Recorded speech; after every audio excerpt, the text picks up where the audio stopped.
Hello and namaskar to everyone and every student. Aksharam online education platform પર આપ સૌનું સ્વાગત છે. સ્ટુડન્ટ્સ, આજે આપણે સ્ટાર્ટ કરીશું 3.1.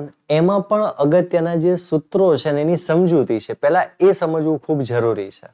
જ્યાં સુધી સૂત્ર અને સમજૂતી નહીં ખ્યાલ આવે ત્યાં સુધી દાખલાની રકમ આપણા માટે રકમ જ રહેશે, હેડ ઓફ ક્વેશ્ચન થઈ જશે કે આમાં કઈ રીત મૂકવાની છે. તો પહેલા આપણે એ સમજીએ. ચલો, અને હા, ચેનલને જો સબસ્ક્રાઇબ ન કરી તો ઝડપથી કરી દો સબસ્ક્રાઇબ, જેથી કરીને આવા જ વિડીયો તમારી સુધી સર્વપ્રથમ પહોંચે. અને હા, તમારા મિત્ર સર્કલમાં પણ જરૂરથી જણાવી દો. શું કીધું છે? પહેલા તો આપણે કરવાના છે 3.1 ના સૂત્ર અને તેની સમજૂતી. તો જોઈએ, આપણે 3.1 સ્ટાર્ટ કરીએ એની પહેલા જોઈએ છે શું ઓવરવ્યુ. રીત નંબર 1 અને રીત નંબર 2. તો જ્યારે ચલ x અને ચલ y ની કિંમત મોટી ન હોય, એટલે કે x અને y તમને જે આપેલા છે ને રકમમાં, એ રકમ જ નાની છે, એટલે કે તમે ડાયરેક્ટ એનું કેલ્ક્યુલેશન કરી શકો. જેમ કે 8, 10, 12, 14, એટલે કે 20 કરતા નાની, 30 કરતા નાની હોય તો કઈ વિચારવાનું નહીં, સીધું આપણે xy વાળું ફોર્મ્યુલા મૂકી દેવાનું. ક્યારે? જ્યારે કિંમત નાની હોય ત્યારે. હવે માની લો કે જ્યારે કિંમત મોટી છે, મોટી કિંમત આવે છે, તો પહેલા આપણે જોવાનું x બાર અને y બાર બંને જો પૂર્ણાંકમાં હોય, એટલે કે પોઈન્ટ વગરના મળે x બાર અને y બાર, તો જ આપણે આ સૂત્ર મૂકીશું x માઇનસ x બાર વાળું.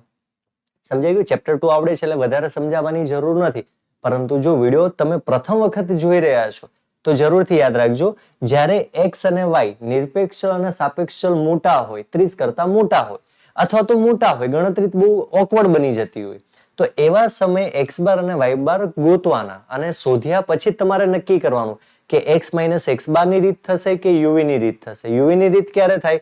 જ્યારે અપૂર્ણાંક આવે ત્યારે. અને આપેલી માહિતી, આપેલી રકમ, આપેલી વેલ્યુ એ નાની છે તો ડાયરેક્ટ xy ની રીત થઈ જાય. તો બે સૂત્ર યાદ રાખવાના છે. હવે નિયત સંબંધ દાખલા ગણવાના નિયમો, જો આ તમારા માટે છે, કારણ કે દાખલો એવું નથી જોયો ને મંડી પડે આપણે ગણવા માટે. ના, એવું નથી. પહેલા દાખલો જુઓ, નક્કી કરો કઈ રીતે ગણવાનો છે, ત્યાર પછી એના સ્ટેપ્સ તમને આપેલા, સ્ટેપ પ્રમાણે કરો એટલે તમને દાખલો આવડવાનો છે.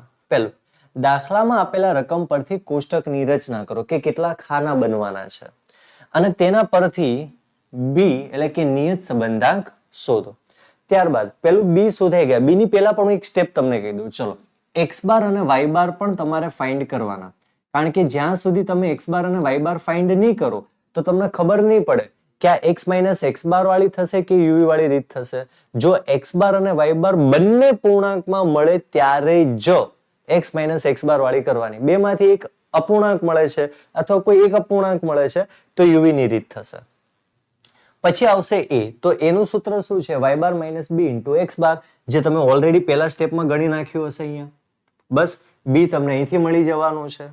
ત્યારબાદ a અને b ની શોધેલી કિંમત, જે આપણો ફાઇનલ સ્ટેપ છે, y કેપ બરાબર a plus b into x સમીકરણમાં મૂકો, એટલે કે y ની x પરની નિયત સંબંધ રેખાનું સમીકરણ મળશે. દાખલામાં તમને x આપેલો હોય, જો નથી આપેલું તો તમને સમીકરણ મળે.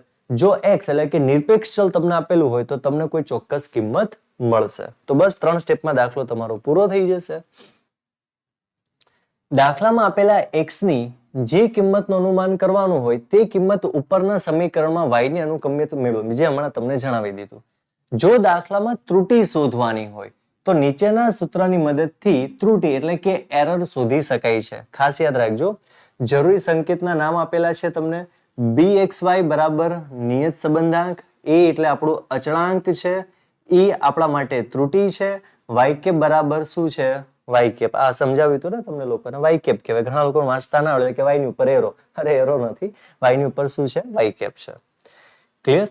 ચલો, નિયત સંબંધાંક b નું અર્થઘટન. અર્થઘટન તમને આવડે છે. જો તમે પહેલેથી અમારી સાથે જોડાયેલા છો, દરેક લેક્ચરને અટેન્ડ કર્યા છો, તો ડિટેલ્સ, ઇન ડિટેલ્સ નોલેજ સાથે તમને બધા જ કન્સેપ્ટ ક્લિયર હશે.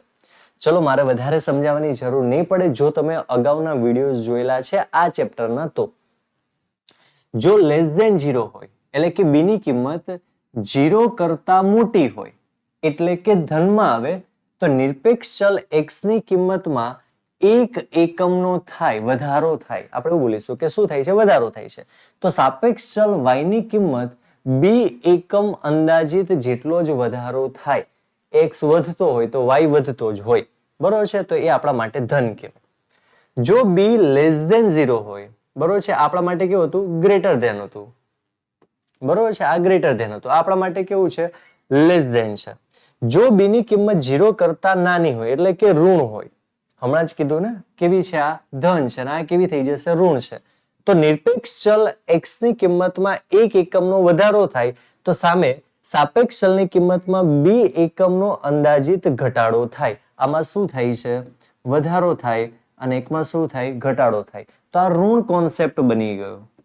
પરંતુ જો x વધે છે, y પણ વધે છે, અથવા x ઘટે છે તો y પણ ઘટે છે, તો એ આપણા માટે ધન કોન્સેપ્ટ બની જાય, બરોબર છે. આ ખાસ યાદ કરી લેજો એટલે ખ્યાલ આવી જશે. ન્યૂનતમ વર્ગની રીત દ્વારા મેળવાયેલા નિયત સંબંધ રેખા એ શ્રેષ્ઠ અન્વયોજિત રેખા તરીકે પણ ઓળખવામાં આવે છે. ન્યૂનતમ વર્ગોની રીત ચેપ્ટર નંબર 3 માં પણ આ જ નિયમ લાગુ પડે, ચેપ્ટર નંબર 4 માં પણ આ જ નિયમ લાગુ પડે, કારણ કે ત્યાં ન્યૂનતમ રેખા જ મળીએ છે, એટલે શ્રેષ્ઠ અન્વયોજિત રેખા તરીકે ઓળખવામાં આવે છે. બસ આજનું સેશન ટૂંકું હતું પણ ખૂબ મજેદાર હતું, કારણ કે આપણે જે સ્વાધ્યાય છે ને એ બે જ આપેલા છે, કે 3.1 અને 3.2. આ લોકો બાયફર્ગેટ કરીને આપે કે 3.1 માં ખાલી આપણે આ બે સૂત્રનો જ ઉપયોગ કરીશું, વધારે કોઈ એમાં મગજમારી નથી. આપણે 3.2 માં નથી પાછી. હવે ઘણા લોકો વિચારવા પડે 3 માં વધારે છે. ના, 3.2 ઈઝી જ છે, પણ અલગ કરીને આપ્યું છે. એમાં નકરા યુવી ના દાખલા તમને આપેલા છે. તો પહેલા આપણે આ કન્સેપ્ટ ક્લિયર કરીશું. આ કન્સેપ્ટ ક્લિયર થઈએ પછી તમારા માટે પ્રેક્ટિસ શીટ આપણે મૂકેલી જ હોય છે, જરા જઈને જુઓ તો ખરા ડિસ્ક્રિપ્શનમાં, તો તમને ખ્યાલ આવશે ને. તો બસ ત્યાંથી તમે મટીરિયલ ઉઠાવો અને કરવા માંડો પ્રેક્ટિસ, જ્યારે આપણે દાખલા ગણીએ ત્યાર પછી, બરોબર છે. તો આ બે કમ્પ્લીટ કરીશું. 3.1 ની અંદર થોડી મહત્વની થિયરી હતી, સૂત્ર હતા, એ ખાસ કરી લેવાના છે.